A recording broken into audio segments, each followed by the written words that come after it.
यत्र नार्यस्तु पूज्यन्ते रमन्ते तत्र देवता। जय गुरुदेव। इशिकाज मैजिक चैनल में आप सभी का बहुत बहुत स्वागत है। आज मैं आप सभी के साथ एक बहुत ही इम्पोर्टेंट टॉपिक पर डिस्कस करना चाहती हूँ, तो वीडियोस के साथ जुड़े रहिएगा, अंत तक वीडियो पूरी देखिएगा। बीच में वीडियो छोड़कर अगर आप चले जाएंगे तो बहुत सारे प्रश्नों के जवाब रह जाएंगे, तो इसलिए कोशिश कीजिएगा वीडियो पूरी देखने की। Thank you so much.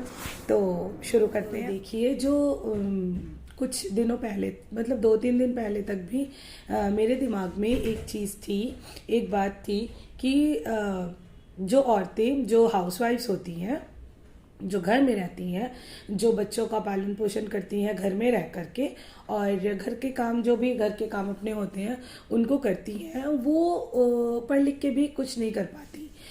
मतलब उनकी पूरी पढ़ाई लिखाई वेस्ट हो जाती है। ये मेरी मानसिकता थी कुछ दिनों पहले तक भी, 2-3 दिन पहले तक भी मेरे दिमाग के अंदर ये चीज़ बिल्कुल बैठ गई थी कि जितनी भी पढ़ाई लिखाई है वो सब वेस्ट हो जाती है, वो सब बर्बाद हो गई, क्योंकि उस औरत ने या मैंने खुद ने भी कुछ किया नहीं, अब तक तो कुछ नहीं किया। तो कुछ नहीं किया से मतलब है जॉब नहीं किया, तो जॉब नहीं किया। मेरी मम्मी ने भी मास्टर्स किया है, मेरी मदर इन लॉ ने भी बहुत पढ़ाई, पीएचडी की है उन्होंने।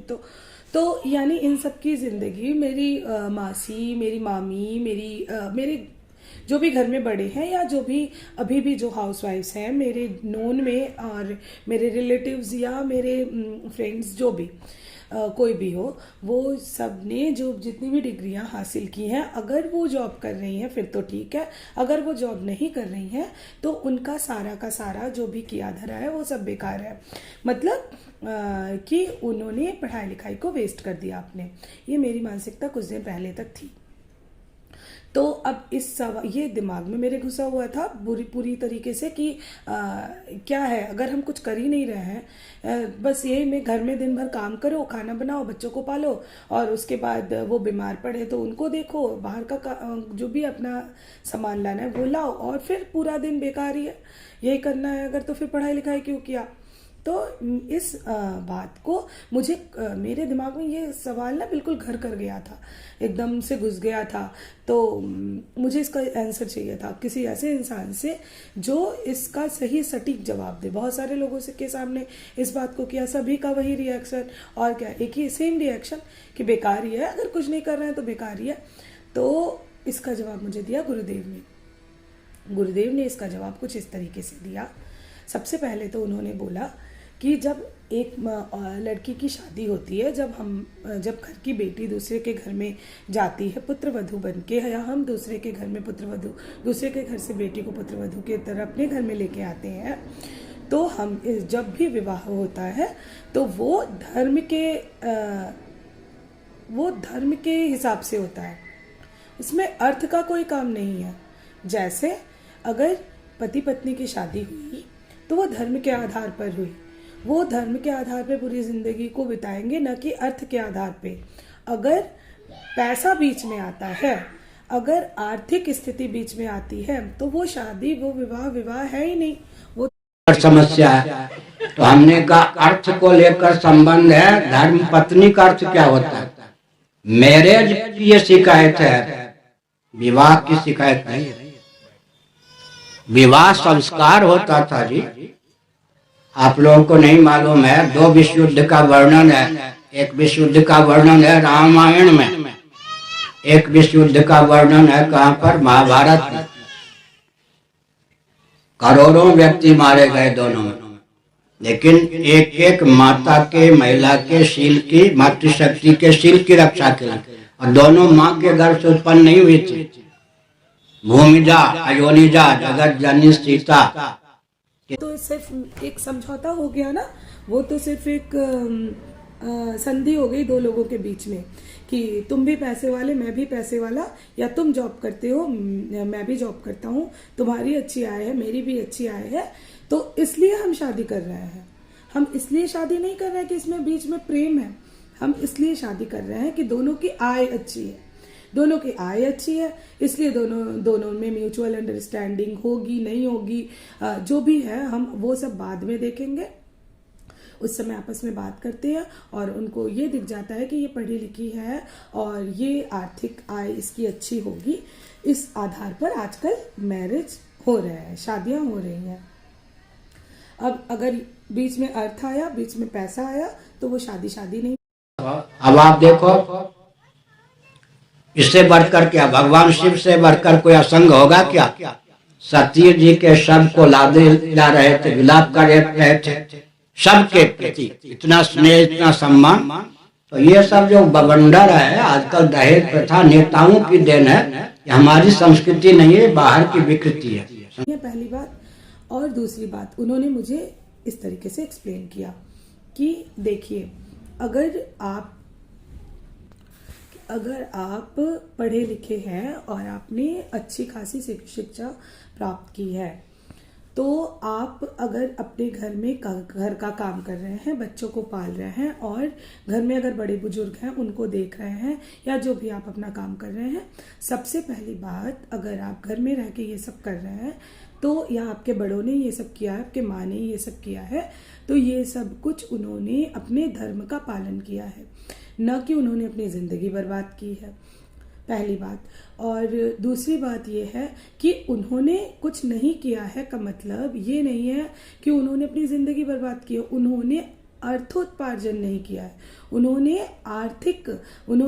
मतलब पैसे नहीं कमाए हैं, सिर्फ उन्होंने अपनी जो भी शिक्षा है उसको बर्बाद नहीं की है, सिर्फ उन्होंने पैसे नहीं कमाए हैं, वो जॉब नहीं की है, उन्होंने पैसे नहीं कमाए हैं।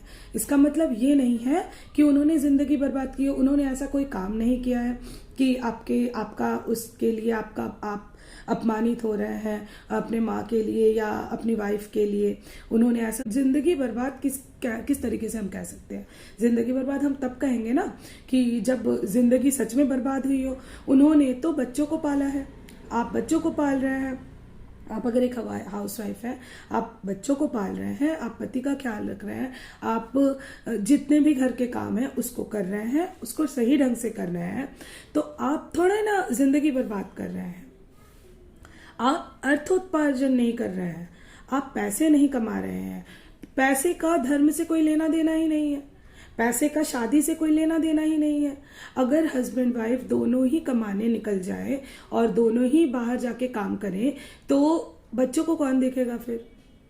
बच्चों को बड़ा कौन करेगा? जैसे मेरे बहुत अच्छे फ्रेंड्स हैं, वो उनकी बहुत अच्छी सैलरी है, बहुत अच्छे पोस्ट पे अब तक पहुंच चुके हैं, बहुत सालों का एक्सपीरियंस है। उन्होंने सेम बात मुझे बोली कि हम इतने सालों से जॉब करते हैं लेकिन हम बच्चों को समय नहीं दे पाते, तो हमें जॉब करना चाहिए कि नहीं करना चाहिए? जब वहाँ भी कन्फ्यूज़न है, वो भी नहीं श्योर है कि उनके बच्चे अच्छे से पल रहे हैं कि नहीं पल रहे हैं। उनको डाउट है ना अपने दिमाग में कि कहीं हमारे बच्चे अकेले रह जा रहे हैं, कहीं ना कहीं हम इन्हें छोड़ के जा रहे हैं बहुत समय के लिए, ये मेरे पीछे क्या करते हैं? तो जब वहाँ कन्फ्यूज़न है तो यानी कि सेटिस्फेक्शन वहाँ भी नहीं है, वो भी सेटिस्फाइड नहीं है जॉब करके, और ये सेटिस्फाइड कभी हो भी नहीं सकते, क्योंकि पैसा जो चीज़ है ना, जहाँ पे ये बीच में आ गया, क्योंकि पैसे का सेटिस्फेक्शन किसी को होता ही नहीं है।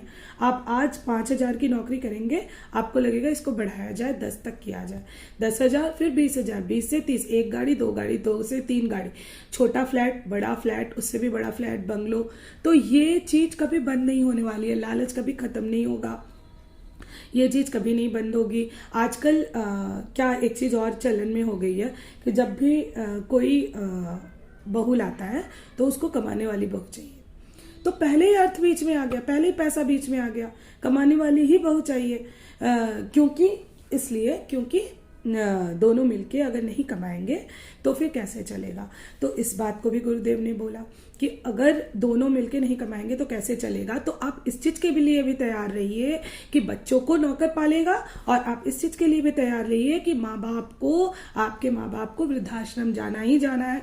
वो कभी एक कमाने वाली बहू या तो माँ बाप को नौकर के सहारे रख देंगे घर में अगर बहुत पैसा है तो, और अगर नहीं है तो वृद्धाश्रम। और अगर बच्चों को अगर देखिए बैलेंस बना के चल रहे हैं फिर तो बहुत अच्छी बात है कि बच्चे भी संभाल ले रहे हैं, बाहर भी कर ले रहे हैं, घर में भी। लेकिन कहीं ना कहीं नहीं हो सकता, सब में के बीच में बैलेंस कभी बन ही नहीं सकता।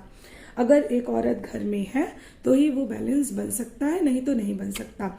दूसरा गया, पत्नी घर में रहेगी यानी वो उसका तिरस्कार होगा, उसको गालियां सुनने को मिलेंगी, उसको चार बात सुनने को मिलेंगे कि ये घर में बैठी है, ये पति का खा रही है, ये ऐसे कर रही है, फ्री की रोटी तोड़ रही है, इसको काम ही क्या है, इसको करना ही क्या है।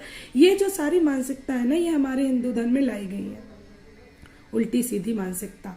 नहीं तो हमारे हिंदू धर्म में औरत को माता का दर्जा, औरत 9 देवियों की पूजा, 9 कन्याओं की पूजा यानी, और औरत को एक ऐसा दर्जा दिया गया कि वो हर जगह पूजनीय है, हर जगह सम्मानित है। बहुत बड़ी बात एक गुरुदेव ने बोली कि देखिए, एक औरत है वो गर्भ धारण करती है। औरत ही क्यों गर्भ धारण करती है, आदमी क्यों नहीं कर सकता? नहीं कर सकता, क्योंकि आदमी में वो क्षमता ही नहीं है। आप घर का काम इसलिए नहीं करेंगी क्योंकि आप में बाहर का काम करने की क्षमता नहीं है। आप घर का काम इसलिए करेंगी और आप बच्चों का पालन पोषण इसलिए करेंगी क्योंकि आपके पति में उतनी क्षमता नहीं है कि वो घर को संभाल सके, वो बच्चों को संभाल सके, वो माता पिता को संभाल सके। आपके अंदर वो क्षमता है कि आप बाहर जाके आराम से नौकरी करके पैसे कमा सकती हैं, लेकिन आपके पति में वो क्षमता नहीं है कि वो घर में रह के सारा कुछ कर सकते हैं। वो नहीं कर सकते। पति और पत्नी एक बराबर नहीं होते, आदमी और औरत एक बराबर नहीं होते। औरत हमेशा से और आदमी से बहुत ज़्यादा मजबूत, बहुत ज़्यादा बलवान होती है। पुरुष का शरीर इस तरीके से भगवान ने बनाया है कि वो खटके बाहर से रोजी रोटी कमा के घर ला सकता है। बहुत अजीब लग रहा है सुनने में, लेकिन बहुत सही है ये बात कि आदमी का शरीर उस तरीके से बनाया गया। औरत का शरीर जितना भी कोमल बाहर से दिखता है, अंदर से इतना मजबूत बनाया गया है कि वो गर्भ धारण कर सकती है। वो आदमी अपने हस्बैंड के ऊपर विपत्ति जब आएगी पैसे की, तो वो पैसे कमा के भी ला सकती है। बच्चों के लिए वो एक ऐसी माँ बन सकती है कि वो अपने बच्चों को प्रहलाद रामकृष्ण की तरह बड़ा कर सकती है, उनको रामकृष्ण बना सकती है। इतना पावर होता है एक औरत में, इतना पावर होता है कि वो राम को गर्भ में रख सकती है, वो कृष्ण को गर्भ में रख सकती है, वो प्रहलाद को गर्भ में रख सकती है, वो बुद्ध को गर्भ में रख सकती है। लेकिन सीता को गर्भ में रखने वाला कोई नहीं था। इतनी पावरफुल सीता थी कि वो भूमि से उत्पन्न हुई। इतना पावर उनमें था, इतना पावर द्रौपदी में था। सिर्फ उनके शील की रक्षा के लिए 2 विश्व युद्ध लड़ लिए गए थे। तो देखिए, औरतों में इतना पावर होता है ना, इतना पावर होता है कि वो घर में जिस तरीके से वो बच्चों को संभाल सकती हैं, वो घर को संभाल सकती हैं, आदमी नहीं संभाल सकता। इसलिए औरतों को घर में रहने के लिए हमारी परंपरा ये थी कि औरतें घर में रहेंगी और आदमी बाहर का काम करेगा। अब इस चीज को जोड़ किस चीज से दिया गया? औरतें घर में रहेंगी तो उनको तिरस्कार की भावना से देखा जाएगा, उनको गालियां सुनने को मिलेंगी। तो ये चीज बदलेगी कैसे? ये चीज हम बदलेंगे। हमारी मानसिकता जब तक नहीं बदलेगी, ये चीज नहीं बदलेगी। और घर को बच्चे होते हैं तो या तो वो डे केयर में पलेंगे या घर में नौकरानी पालेगी। अगर मदर इन लॉ या फिर खुद की मम्मी किसी से हेल्प मिलती है तो ठीक है, अदरवाइज नहीं, अगर उनसे भी हेल्प मिल रही है तो बच्चे बस पल रहे हैं। तो देखिए, ये भी एक चीज है ना कि बच्चों को पालना ही तो नहीं है ना। बच्चों बड़े तो देखो बच्चे होंगे ही, वैसे भी ऐसे भी बड़े ही होंगे समय के साथ साथ, लेकिन बच्चों को पालने में और बच्चों को का सही मार्गदर्शन करते हुए पालने में बहुत अंतर है। तो बच्चों को सही मार्गदर्शन करते हुए पालना बहुत ज़रूरी है, आज की डेट में तो बहुत ज़रूरी है। दूसरी चीज़ एक और है, हमें लगता है अगर कि हम बच्चों के लिए अच्छा खासा बैंक बैलेंस बना देंगे तो बच्चों का फ्यूचर सिक्योर हो जाएगा, तो एक हद तक सही है। लेकिन ये अगर दूसरी तरीके से देखें तो ये कोई ज़रूरी नहीं है कि आपने जो भी बैंक बैलेंस बनाया वो बच्चों के काम आएगा और वो बच्चे अच्छे से उसका उपभोग करेंगे। अगर अच्छी दिशा में निकल गए तो फिर ठीक है, वो उसको पॉजिटिव वे में आप रखिए। लेकिन अगर जहाँ बच्चों का ध्यान भटका, इधर उधर हुआ, तो वो संचय किया हुआ धन भी बेकार ही हो जाएगा। क्योंकि पूत सपूत तो क्यों धन संचय, और पूत कपूत तो क्यों धन संचय। तो दोनों में ही अगर सपूत है तो वो खुद के लिए खुद ही बहुत कुछ कर लेगा। तो ट्राई कीजिए बच्चों को सपूत बनाने के लिए, ट्राई कीजिए उनका सही मार्गदर्शन करने का ट्राई कीजिए कि वो एक अच्छे इंसान बने, न कि एक अच्छा कमाने वाला इंसान बने, वो एक अच्छा इंसान बने। उसके अंदर इतना पॉजिटिविटी डाल दीजिए, इतनी पॉजिटिविटी भर दीजिए। अब देखिए, आप उसके लिए मैंने जो चीज़ अभी बताई कि पैसे आप उसके लिए कितना भी रख दीजिए, उनके काम आएगा नहीं आएगा कोई गारंटी नहीं है। लेकिन अगर आपने अपनी अंदर के ज्ञान को उस तक पहुंचा दिया ना, पॉजिटिव ज्ञान जो आपके अंदर है, वो चीज़ उससे फिर कोई नहीं छीन सकता। 100% गारंटी है कि बच्चा अच्छा ही निकलेगा। कोई भी मतलब चांस नहीं है उसको किसी को बिगाड़ने का। इतनी पॉजिटिविटी आप में क्षमता है उसमें भरने की। तो ट्राई कीजिए ऐसा करने का। और बस मुझे आज यही डिस्कस करना था, यही बात बोलनी थी कि ऐसी बहुत सारी बातें हैं और भी। हाँ, उसके अलावा देखिए मेरे दिमाग में आपके दिमाग में बहुत सारी बातें इस समय और भी सवाल आ रहे होंगे।